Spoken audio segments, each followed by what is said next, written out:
உங்கள் சத்யாவில் குளு குளு ஏசி ஆஃபர். நாடாளுமன்றத்தில் மகளிர் இடஒதுக்கீடு மற்றும் தொகுதி வரையறை மசோதா பெரும்பான்மை கிடைக்காததால் தோல்வியடைந்த நிலையில் இரண்டுக்கும் திமுக எதிரானது அல்ல என அமைச்சர் ரகுபதி விளக்கமளித்துள்ளார். புதுக்கோட்டையில் செய்தியாளர்களிடம் பேசிய அவர், மக்கள் தொகை கணக்கெடுப்பு மற்றும் சாதிவாரி கணக்கெடுப்பு நடத்திய பிறகு இந்த பணிகளை மேற்கொள்ளலாம் என கூறியுள்ளார்.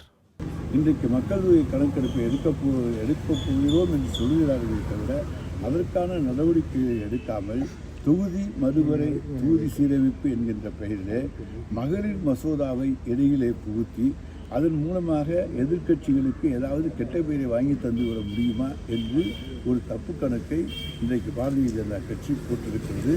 நிச்சயமாக நாங்கள் மகளிர் இடஒதுக்கீட்டுக்கு எதிரிகள் அல்ல.